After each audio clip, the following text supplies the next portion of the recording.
Hello Tech Pros, episode 158. Take the extra step to find a place to dispose that with a recycler, and also it's not a bad thing to find places where you can resell it, make a little cash. You can trade a lot of that stuff in. Welcome to the podcast where I chat with professionals who are getting the job done using technology 7 days a week. Each week we start with Motivation Monday. Tuesday is about productivity, Wednesday, leadership, Thursday, technology, Friday, people and communication, Saturday, entrepreneurship, and Sunday, being unplugged. All right, let's get started. Hello, Tech Pros. This is Chad Bostic, and I'm excited to introduce our featured guest today, Doug Wick. Happy Thursday, Doug. Happy Thursday, Chad. Thanks. Are you geeked out and ready to talk technology? I am geeked out. Awesome. Let's do this. TradeLive, a recently launched Austin-based startup, is a modern business-to-business marketplace for new and used IT gear aimed at eliminating the pitfalls that make other IT exchanges slow, unreliable, and restrictive. General Manager Doug Wick is building this company after having spent 15 years in senior product business development roles at software startups.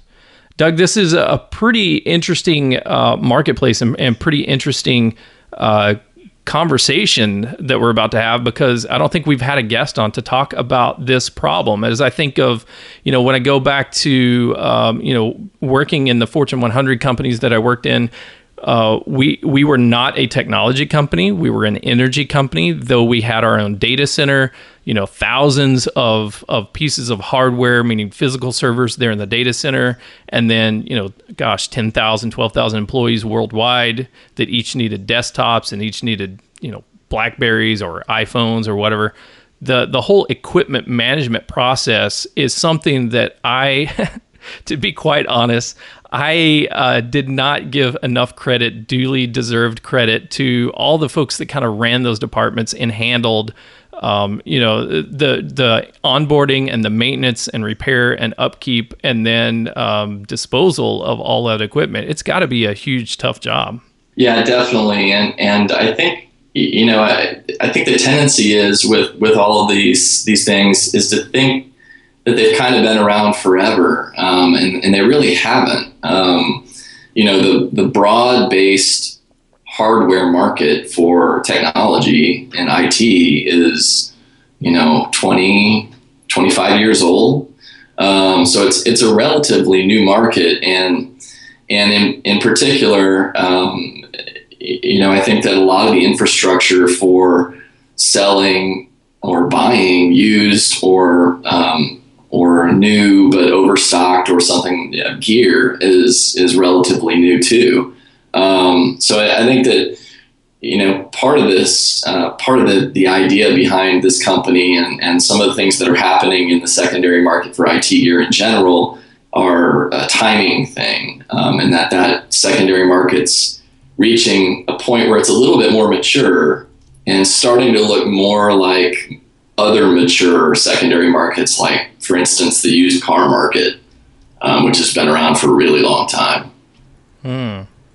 So this is perfect conversation, perfect segue into today's topic on Technology Thursday. As you know, Doug, here on Hello Tech Pros, it's all about the past, the present, and the future of technology. So maybe you can take us back to that 15, 20 years ago, before this marketplace was really mature. Like, what options were available? So there's probably like the small business side, right? Folks that are just have like a 10 to 50 person shop who have just, desktops every now and then they'll need to replace and stuff like that. And then there's on the other side, the very, very large enterprises that have huge data centers. They've got thousands and thousands of pieces of equipment all over the globe, very distributed.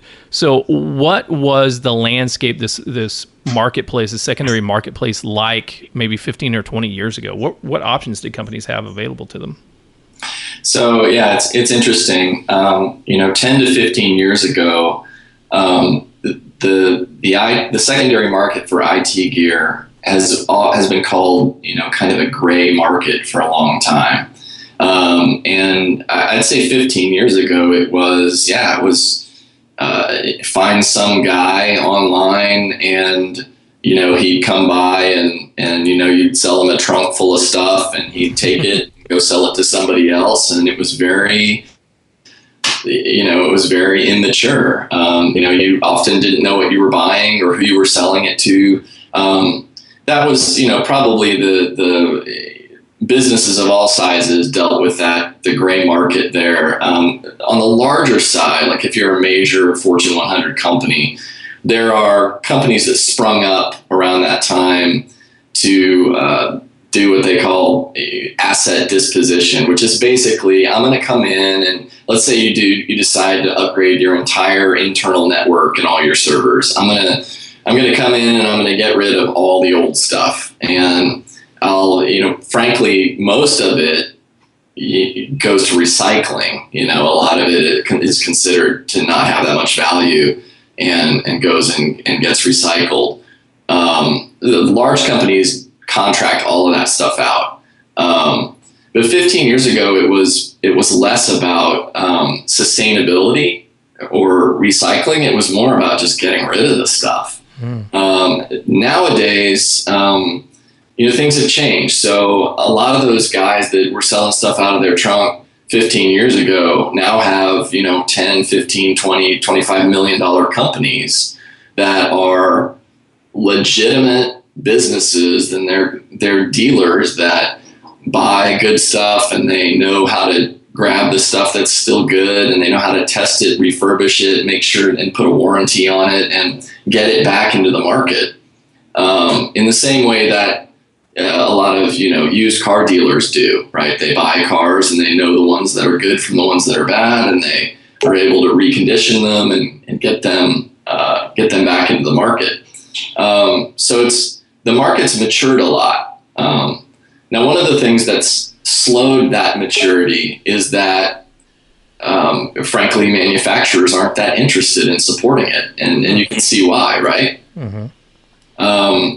If cars were invented, 25 years ago, the car makers would probably want you to not buy a used car. Hey, come and buy this new one.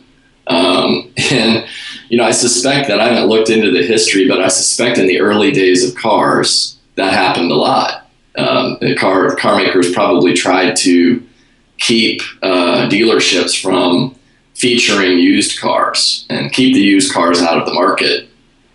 And but the fact is that a lot of these things hold their value too, and that's I'd say another thing that has changed is 15, 20, 25 years ago, if you bought a piece of computer equipment, say a server or a switch or something, that thing was outdated a year later, right? Not even that, right? Yeah. I mean, as soon as I buy a laptop or a desktop, just opening the box and unsealing the factory plastic inside, I've just devalued my computer by about 25 to 30% right there. Just opening the box. And it's just like, that's why I use the car market a lot in analyzing this marketplace, because the car market's kind of a market that's ahead of this, right? But it has a lot of the same similarities, right? When you drive a car off the lot, a new car, it drops, 20, 30% in value immediately. IT can be the same.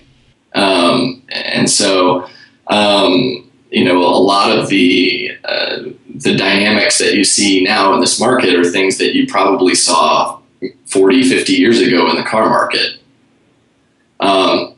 I'd say that something that has made the secondary market more attractive now is that Moore's law, or the progress around hardware continuously improving and get faster and faster, continues to function, right? They continue to come out with faster and faster chips, and more memory becomes more cheap over time. But the hardware that you need to run, say, a mail server, an exchange server or something, is, you could buy a server today and use it for 15 years. The hardware has outpaced the software by quite a bit. So the lifetime of a piece of hardware is a lot longer than it used to be. And so if I use something for 5 years and then I decide to upgrade, that thing that's 5 years old is actually still pretty valuable. I could sell it to somebody else who wants to run the mail server on it or do something else. So a lot of this gear that used to just be thrown in the trash heap or recycled has value now. And therefore the market needs to have new ways to facilitate that trade, and make sure that that piece of used equipment finds a good home. Yeah, I gotcha. So, just looking back over my career and just take one example, and that's storage, right? The cost of storage has fallen so much because of just, the advances in technology, solid state drives. I mean, everything that's available now that wasn't available then. I remember going from a big floppy disk to a small floppy disk, going from like a 600K floppy disk to a 1.3 megabyte floppy disk. I mean, that was a huge investment, right? Both with the hardware and with the media, the actual disks. And then you go to, okay, well, now we have hard drives, we have data centers, we have tape drives, big tape machines in big industries.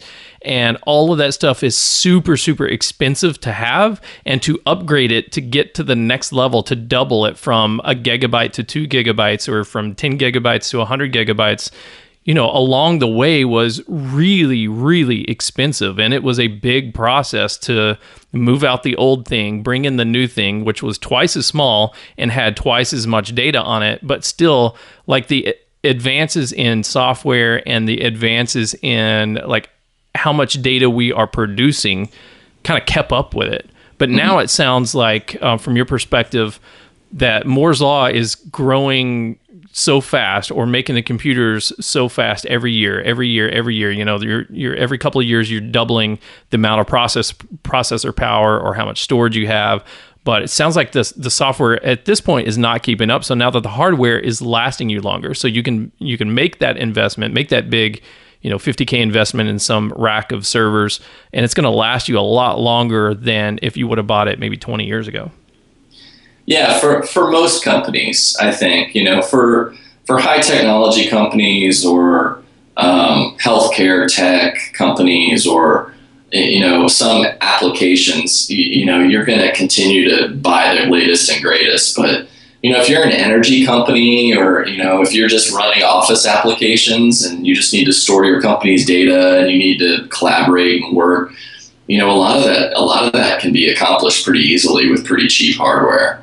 And I think that the cloud is, and some of the cloud applications are making that even more possible. So I think that hardware is going to be around a lot longer now than it used to be. Okay, so now this is a good transition point into, we talked about the past, what it was like back then, 20 years ago. So what's the marketplace like today? So you guys have a particular solution to this problem in this industry. But let's first just dive into, what is the landscape? What are all the options available to small businesses and enterprise companies today? So today, when if you have a bunch of stuff that you need to get rid of, or maybe you have a particular model of router, for instance, and that router fails, and rather than trying to buy a new one, you'd rather just buy the exact same one, if that makes sense. Yeah. And put it right in there and not have to mess with it, potentially not getting along with some of the other components in your network or something like that. You almost have to get somebody who's in the secondary market who you trust. So a lot of these resellers have relationships with IT pros, and then IT pro says, okay, this router went out, I'm going to call my guy over at reseller X. And then the reseller may not have that piece, right? Probably doesn't, actually. In stock, we'll reach out to a network of resellers and try to find it. And so there's this core market of resellers that trade with each other, and then they extend out in kind of another layer in the marketplace out to IT pros. Now those work fairly well today. they aren't super transparent. If you were to try to be a reseller today, you'd have to spend a lot of time getting to know people, finding your way into the right places. It's very difficult to know what something's worth. So it's kind of like valuing a piece of IT equipment is kind of like valuing a piece of art today. Even though it should be easier, it's not. You have to have a lot of industry knowledge and have been around the secondary market a while to know, when that IT pro calls you and says, hey, I have this router that I need, to say, okay, well, that router, I can probably get you that router for like $200, and then know that you can go find it somewhere for $100, something like that. That conversation is very difficult for anybody who's new to the industry to have, because IT, even though I related it to the car industry, it's a lot more volatile. When you go to, for instance, have you ever used Kelley Blue Book to find out what your car's worth? Yeah. They have the old school books that I used to use, and now they have an app for it. But basically, you plug in your make and your model and the year and the mileage and what options and tinted windows and stereo with Bluetooth and all this kind of stuff. And then it goes, okay, your car is now worth $5,300 if it's in prime condition. But if it's like really rough and used up and been driven pretty hard, then it's probably only worth maybe $3,250. Right.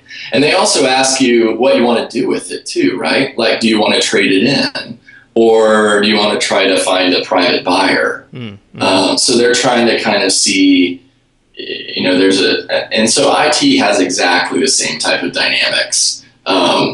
If I have, let's say I have a bunch of old equipment, if I want to sell it to a reseller, which is pretty easy to do, frankly, I'm going to sell it at a liquidation price, right? It's going to be low priced. I'm not going to get the best price possible if I sell it to a reseller, because that reseller is going to add value by refurbishing it, warranting it, and then using their relationships to sell it,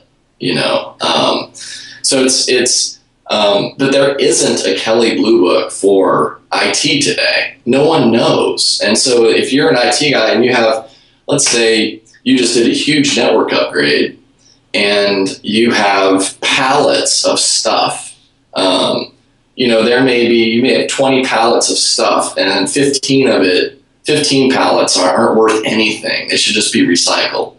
And then 5 pallets might have some really valuable stuff on it that you just don't know. You have no idea. And a lot of these recyclers, the guys that get hired to come in and deal with those 20 pallets, they don't know either. Their job is recycling. They know how to deal with the 15 pallets. They don't necessarily know how to deal with the 5. So it's difficult to find somebody who can look at the 20 pallets and say, okay, well, those 5 are worth something, and I'm going to go put them back on the market and find them a good home so that they don't get recycled, and that so nobody has to buy new stuff. And so there's a lot of room for improvement. It's gotten a lot better because there are options. People that have that 20 pallet situation I just mentioned, there's something to do. You can get rid of that in a responsible way. Whereas 15 to 20 years ago, a lot of that stuff might have ended up in a dump somewhere, and that's bad for everybody. So today, it's better in that there's things that you can do, but there's very few people that are very knowledgeable at all, and that's a very inefficient market. So it sounds like the same type of problem that goes on in estate auctions, right? Where you have maybe some elderly people passed away. They didn't have any kids or grandkids available to take care of the stuff, or the kids or the grandkids are out of state and they don't care to come down and look through the stuff and tear it apart. They just want to get rid of it all. Or people have these storage buildings and maybe they're not paying the rent on the storage, and there's an estate auction where they say, okay, everything must go. Now, what do we do with it? we don't want to throw it away and throw it into a dump, because as you said, that's bad for everybody, right? It's bad for the environment, that's bad for the marketplace, for the community, everybody. So let's see if we can find a good home for most of this stuff. Okay, but now we opened up the garage and here's here it is. And there's cobwebs and there's dirt and there's old stuff that we may or may not know exactly what it is or exactly what it's worth. And now somebody's got to come in and put a price tag on it and say, this thing right here is actually worth $200 to somebody. So I'm going to try to buy it for $100 so that I can turn it around and, you know, clean it up, brush the cobwebs off, and sell it to somebody for $200. And they will be very, very thankful and glad to have gotten it for $200. Yes, that's right. And I think that process is difficult. And you're right. I'd say that the majority of IT equipment hits the market in those big lots, right? It hits the market in bulk, either because somebody did a big upgrade or a company went out of business, which is kind of the business version of an estate sale, right? Or just an IT department, because I mean, if you've ever been around IT guys, you know, they won't, you know, if something fails or something gets replaced, they usually won't get rid of it immediately. They'll probably keep it around in case they need it or there's something they can do with it. And, you know, it'll sit in the storage room and you know, until there's 20 of them, until there's 20 or 30 things. And then, okay, well, I got to clean out the storage room, sell and get rid of all this stuff. So it's rare that you get, I mean, there are onesie twosies, single components that people sell out there that they just need to get rid of. But mostly it's people that are getting rid of stuff that's in a big closet or in a big storage, or, you know, it's a big lot of stuff. And so that can be very hard to sort through. But I think that it's getting better. So, you know, one of the things that can help is by providing a better network between, you know, getting resellers to find each other, because even that's a little bit inefficient. And then also linking those resellers to the IT pro market a little bit better. Gotcha. So, Doug, I've got questions on how exactly that will happen, or how hypothetically that may happen in the near future. So I'm going to ask you all about that. But first, we're going to take a quick break and thank our sponsors. This episode of Hello Tech Pros is sponsored by Hello Tech Pros. Want to be a guest on the show? Chad Bostic here, and I'm helping professionals who work with technology build a personal brand and get connected to an audience of thousands of technologists, entrepreneurs, business leaders, and investors. Download my cheat sheet of interview questions and apply to be a guest today by texting Hello Podcast to 44222 or visit hellotechpros.com/guest. Once again, text Hello Podcast with no space in the middle to 44222 or visit hellotechpros.com/guest. Are you new to podcasting? Are you looking for a fast, high-quality, yet budget-friendly podcast production team? Let TradeSource Media take care of you. With a team of professional audio and video editors, writers, and graphic artists, they can help you build your podcast from planning, post-production, and platform submission. Using only cutting-edge software and studio equipment, they're here to make each and every show sound at its best. To get a free quote, please visit www.transourcemedia.com or send them an email at marketing@transourcemedia.com or call them at 209-505-5693. TradeSource Media, transforming businesses through the power of multimedia. Okay, we're back with Doug Wick, who is the general manager at TradeLive, a recently launched Austin-based startup that's working in the B2B marketplace for new and used IT gear. And we've been talking about this problem of, gosh, when a company has to, you know, they're upgrading their data center, they're upgrading the closet, you're ripping out all this old stuff, all this old hardware, all these old networking gear, you know, the cables, all this stuff. And you want to find it a good home. You don't just want to throw it out into the dumpster. You want to find a good home, maybe get back a little bit of the capital, and reinvest that capital into the company, into the new technology. And there's somebody out there that can probably use that technology because, as Doug was saying, you know, the rate of how fast computers and how fast hardware is getting is exponential. Is Moore's law taking over, saying that what we bought 3 years ago at our highly bleeding edge technology company is not good enough for us today, but that's still a great piece of hardware that will work for some company that doesn't need the latest and greatest, and they can use this 3-year-old gear and they can use it for the next 10 or 15 years. But the problem is this marketplace just hasn't been around, and now we're only starting to see marketeers coming together and really helping out each other and building this network of traders who can both evaluate the gear and see like how much it's worth, as well as refurbish it, clean it up, and find potential buyers for it. So, Doug, before we left for break, you were talking about how we really need to improve the marketplace and create a better experience for these people to be able to identify what the gear is and to do these tradings back and forth. So, what do you think the future is going to look like in this industry?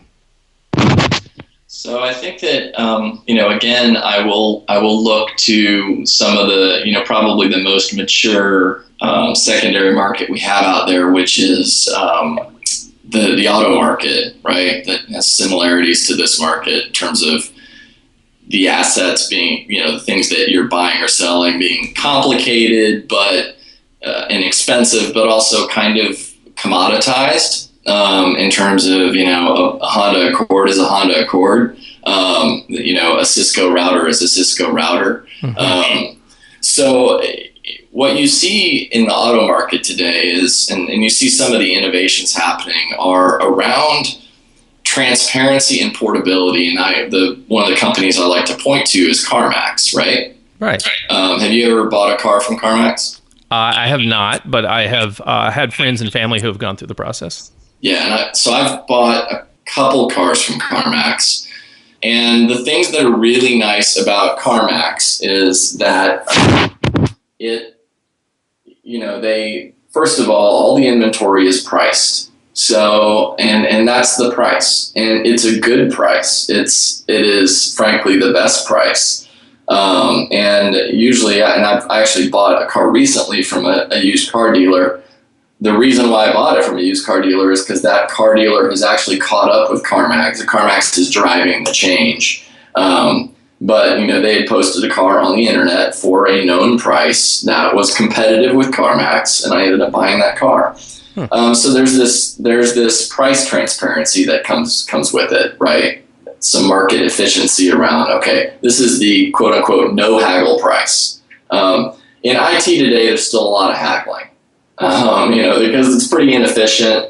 Different people will buy, you might meet a guy today who would buy an IT component for $500, and then you might meet somebody tomorrow that would buy the same thing for $800, and you'd be sad because you sold it for $500, but you didn't know, and that person who would buy it for $800 maybe shouldn't be paying $800, but they don't know. So it's very inefficient in terms of what things are worth.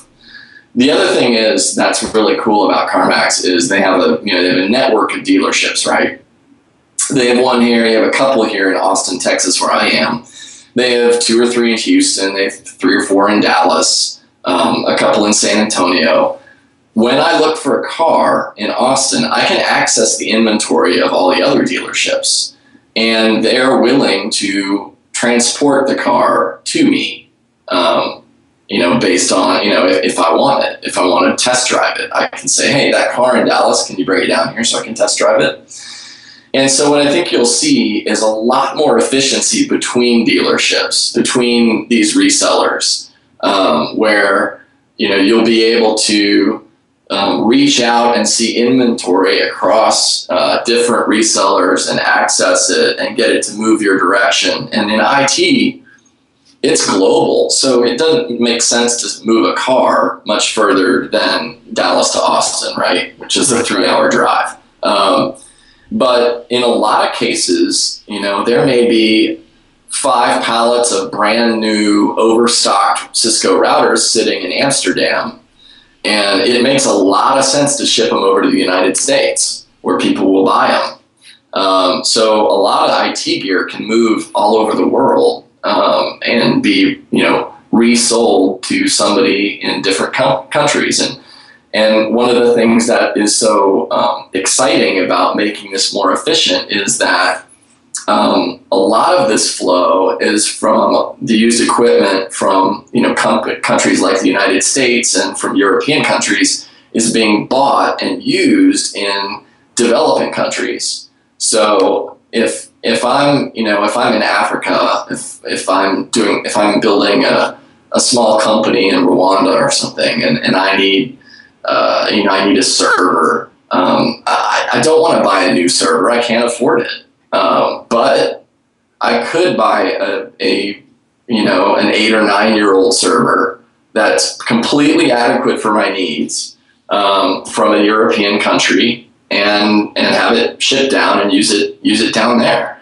So in a lot of ways, this infrastructure is shifting and helping lift up the efficiency levels of companies around the world, and kind of making these businesses more competitive in other countries. So there's a very, besides the sustainability piece, which is keeping this stuff out of landfills and keeping stuff in service so that we don't need to buy new stuff, there's also a really nice dynamic to the mission to this market, which is to make sure that people in developing countries have access to this stuff and can find it.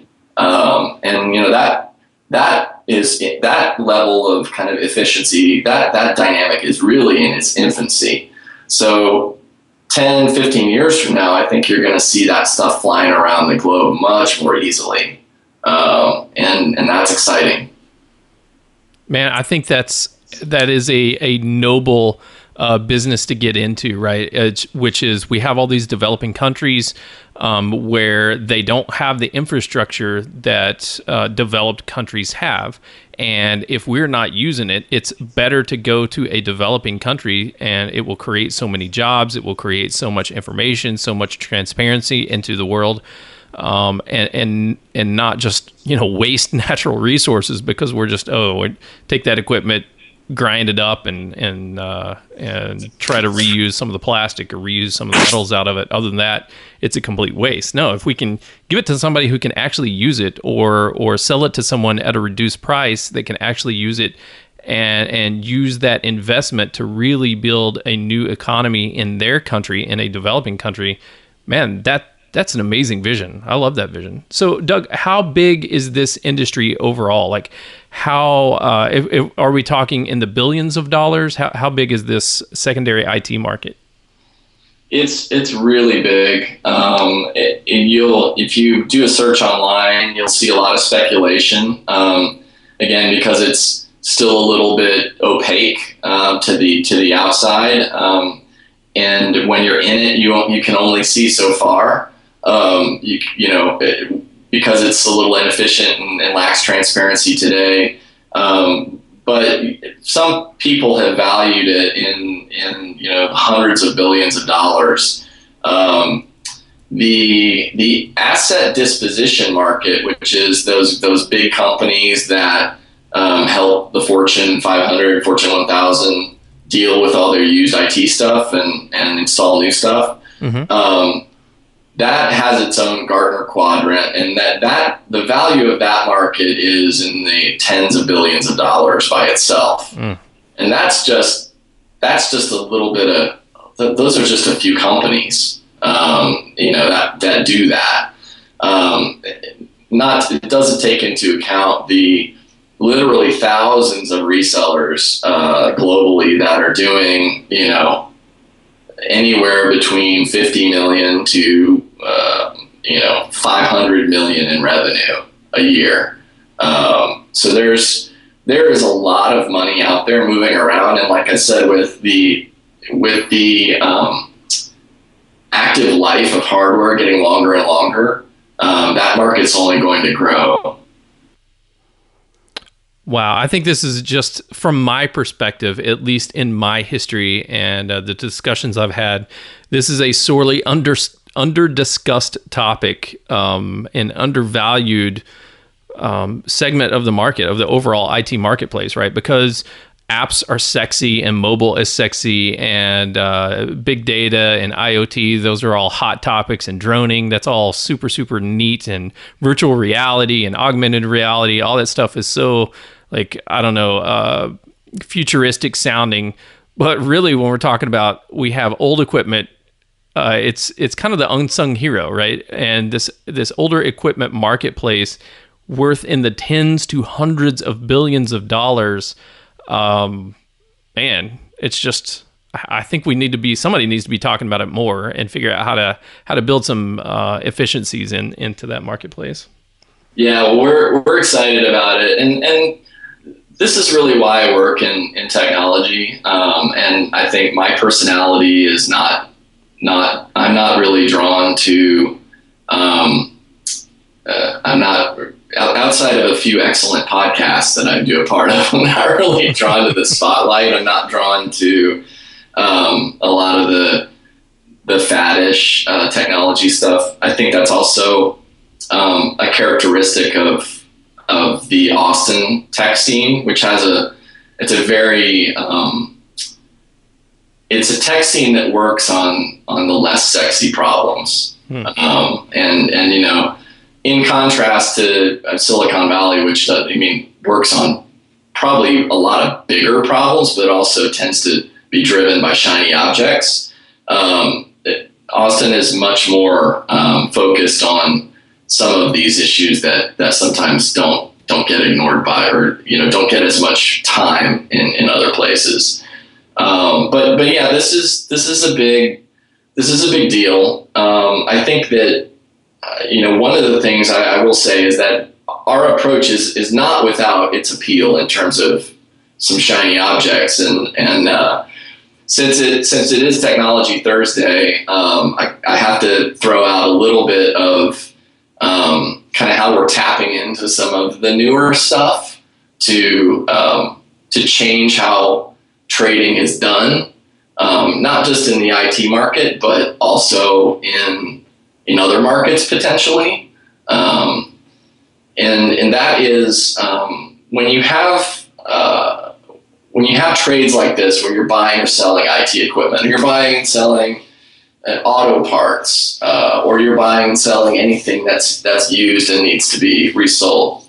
Those trades tend to be a conversation, right? Our model of trading today is very based on, I'm going to post an ad, and then when somebody sees it, they're going to respond, and then we'll go back and forth via email, typically, or through some third-party platform that keeps us from talking to each other directly.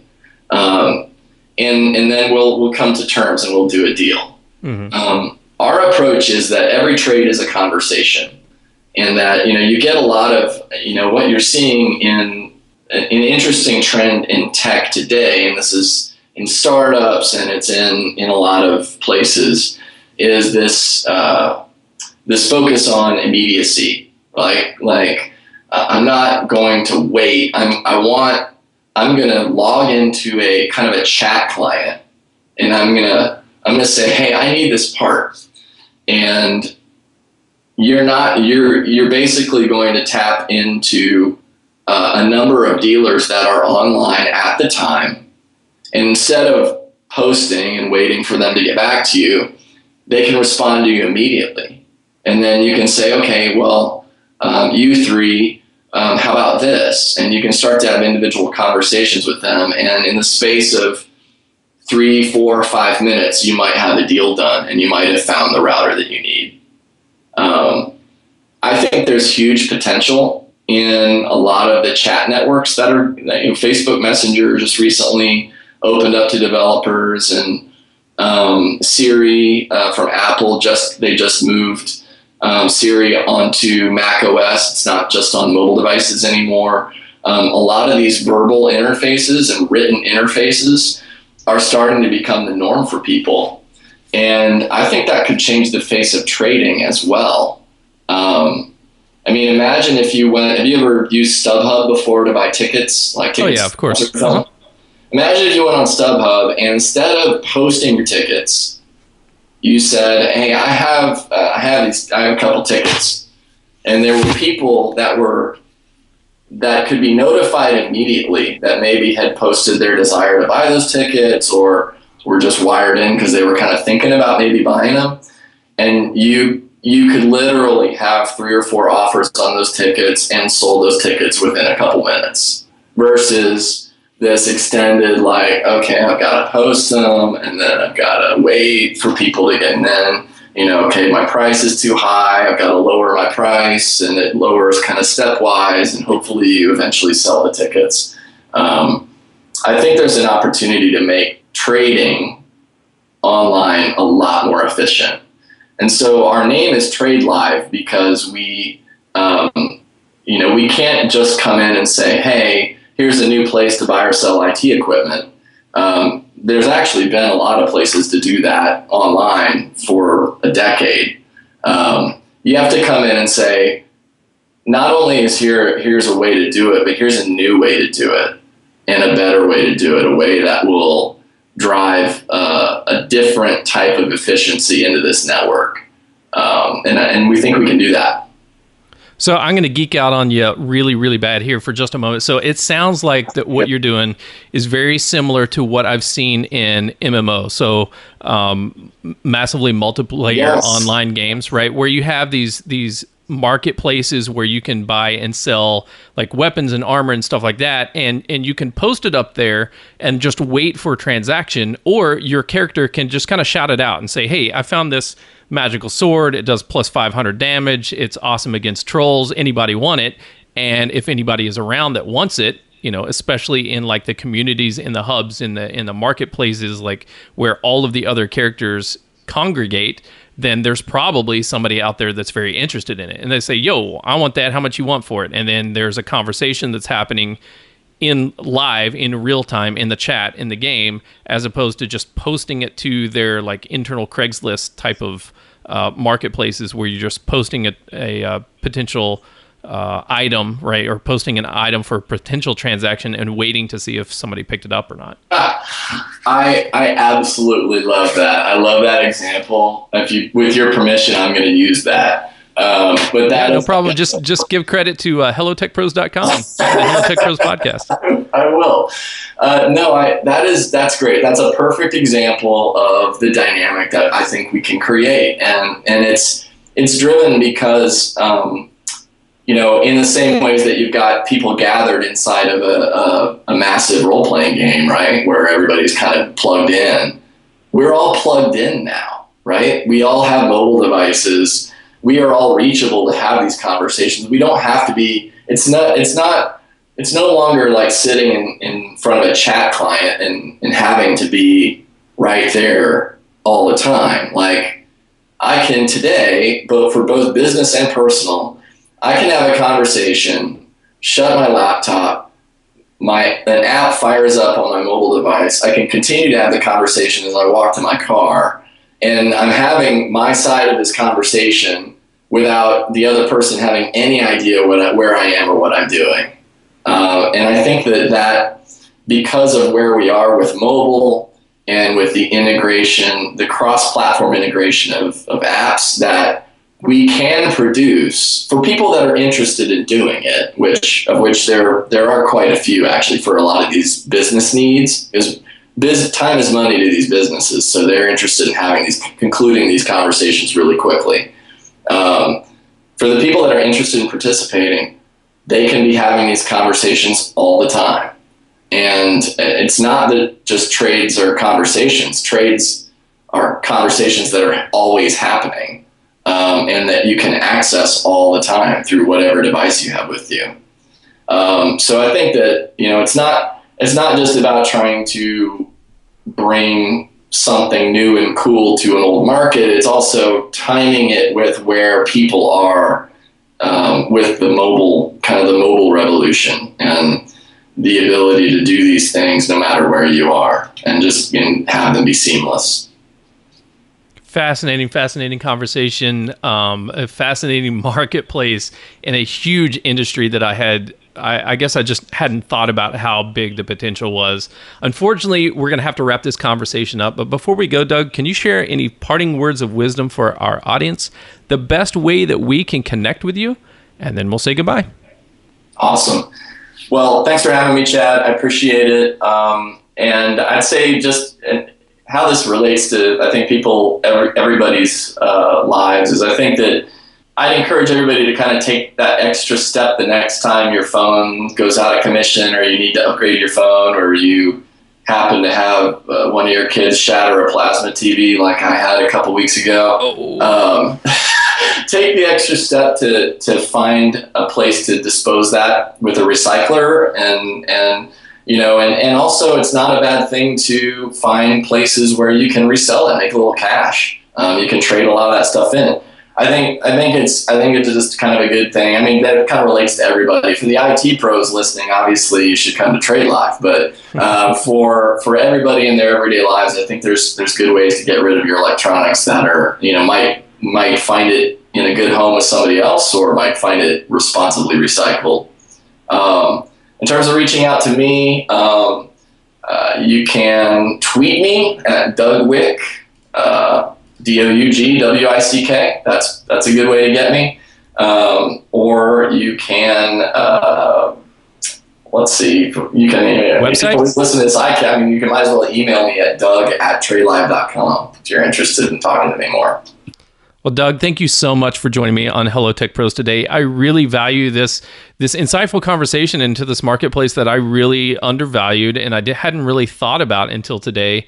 About just not just the money in the marketplace and the value, but really the responsibility that we have to the environment and to these developing countries, and to small businesses who need this equipment that maybe is not right for us anymore, but it is valuable to somebody else. I just think that we do have this responsibility to pass it down and to share it and to create this marketplace and to keep this marketplace running so that other people can get access to this amazing technology that's not right for us, but it is right for them.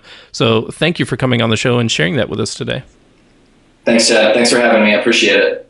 You bet. Tech Pros, one little public service announcement before we close out. Don't be that jackwagon that says, oh my gosh, billions of dollars, I want to tap into that. And you're the individual that decides to start hawking all of your old computer equipment from the company that you're an employee of on Craigslist. Don't do that. I've seen that happen. And that's what we call a CLA or a CLM, a career limiting move. Don't do that. You will get in lots and lots of trouble. If you own the company, by all means, find the right party that wants to take your equipment, but don't sell somebody else's equipment without their permission. You've been listening to Doug Wick, and I'm Chad Bostic. And until next time, take care. The show notes page for this episode can be found at hellotechpros.com/158. Do you use Slack for team communication? Join the Hello Tech Pros Slack channel at hellotechpros.com/Slack.